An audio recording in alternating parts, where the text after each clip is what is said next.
પુણ્ય અને પાપ. જગતમાં આત્મા અને પરમાણુ બે જ છે.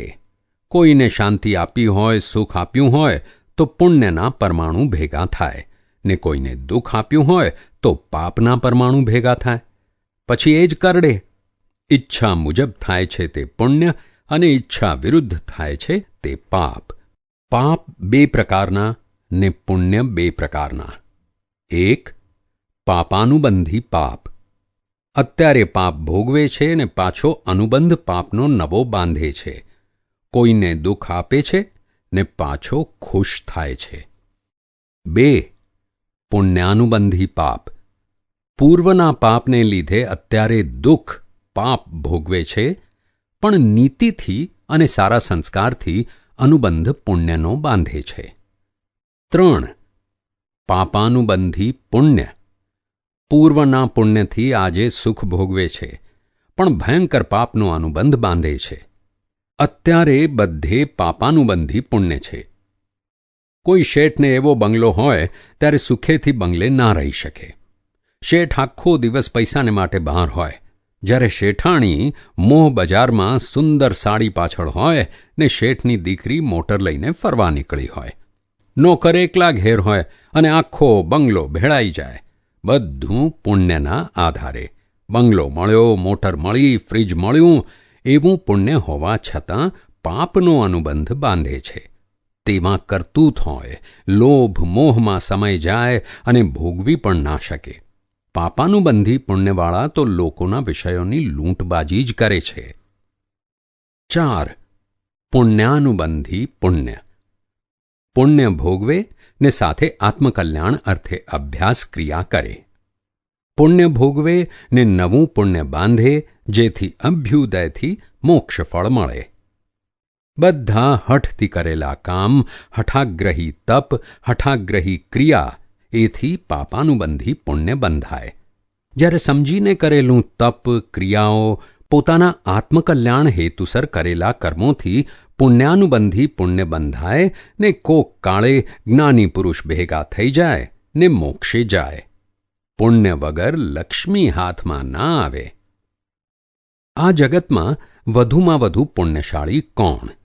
જેને સહેજ વિચાર આવે તે નક્કી કરે ને વર્ષો સુધી વગર ઈચ્છાએ વગર મહેનતે મળ્યા જ કરે તે.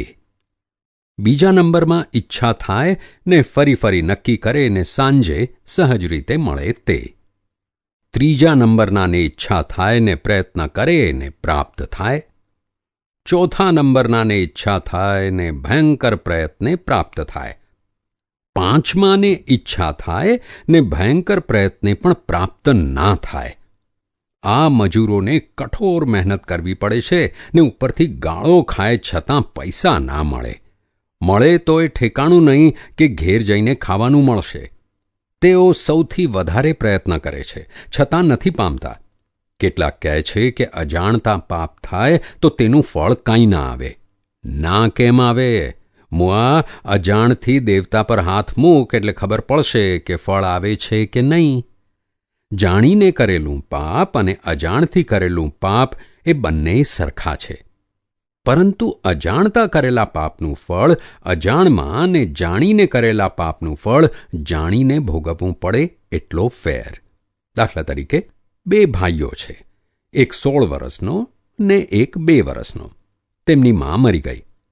તે પાપનું ફળ બંનેને ભોગવવાનું આવ્યું, પણ મોટાને જાણીને ભોગવવું પડ્યું ને નાનાને અજાણમાં ભોગવાઈ ગયું. પુણ્ય પણ અજાણથી થાય છે. દાખલા તરીકે, તમે રેશનમાંથી કંટ્રોલની 4 કલાક લાઇનમાં ઊભા રહીને સાકર ઘેર લઈ જાઓ છો. તે થેલીમાં સહેજ કાણું હોય તો સાકર વેરાતી જાય ને કીડીઓનું ભલું થઈ જાય. તે અજાણનું પુણ્ય. તેનું ફળ પણ અજાણમાં ભોગવાઈ જાય. પુણ્ય અને પાપ, પાપ અને પુણ્ય એના અનુબંધમાં જ મનુષ્ય માત્ર ભટક્યા કરે છે. તેને ક્યારેય તેમાંથી મુક્તિ મળે નહીં. પુણ્ય અને પાપ, પાપ અને પુણ્ય એના અનુબંધમાં જ મનુષ્ય માત્ર ભટક્યા કરે છે. તેને ક્યારેય તેમાંથી મુક્તિ મળે નહીં. બહુ પુણ્ય કરે તો બહુ તો દેવગતિ મળે, પણ મોક્ષ તો ના જ મળે. મોક્ષ તો જ્ઞાની પુરુષને મળે ને તમારા અનંતકાળના પાપોને બાળીને ભસ્મીભૂત કરી તમારા હાથમાં શુદ્ધ આત્મા આપે ત્યારે થાય. ત્યાં સુધી 84 લાખ યોનિમાં ભટક ભટક કર્યા જ કરવાનું.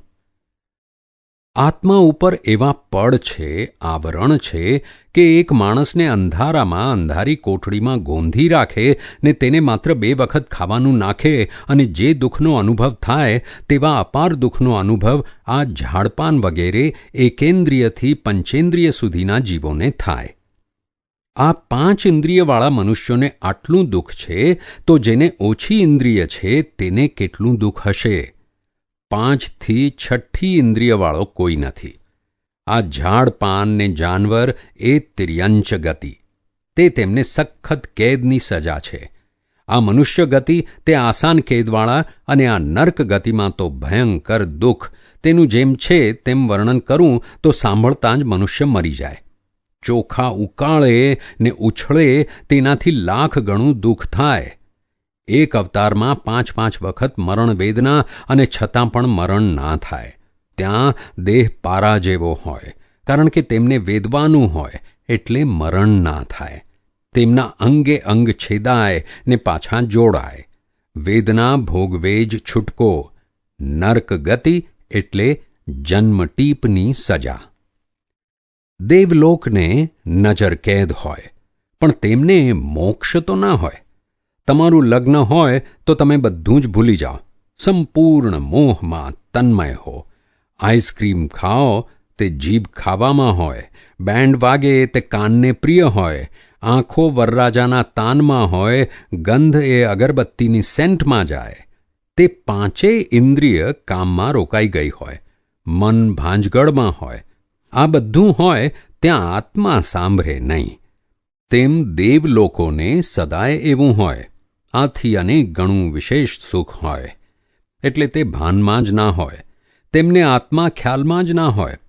પણ દેવગતિમાં એ કઢાપો અજંપોને ઈર્ષા હોય. દેવલોકોએ પછી તો નર્યા સુખેથી કંટાળી જાય. તે કેમનું? 4 દિવસ લગનમાં લાડવા રોજ જમ્યા હો તો 5મે દિવસે ખીચડી સાંભળે તેવું છે. તે લોકોએ ઈચ્છે કે ક્યારે મનુષ્ય દેહ મળે ને ભરત ક્ષેત્રે સારા સંસ્કારી કુટુંબમાં જન્મ થાય ને જ્ઞાની પુરુષનો ભેટો થઈ જાય. જ્ઞાની પુરુષ મળે તો જ ઉકેલ આવે તેમ છે, નહીં તો ચતુર્ગતિની ભટકામણ તો છે જ. સંકલ્પ વિકલ્પ એટલે શું? વિકલ્પ એટલે હું ને સંકલ્પ એટલે મારું. હું ચંદુલાલ એ વિકલ્પ, મોટામાં મોટો વિકલ્પ. અને આ મારી બાયડી, મારા છોકરા ને આ મારો બંગલો, મોટર વગેરે એ બધું સંકલ્પ.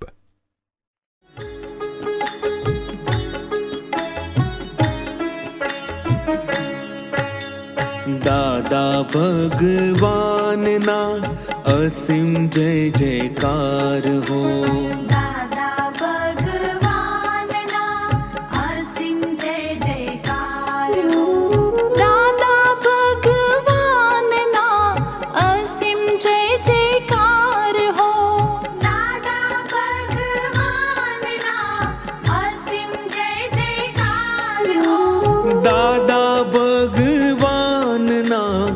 અસીમ જય જયકાર હો.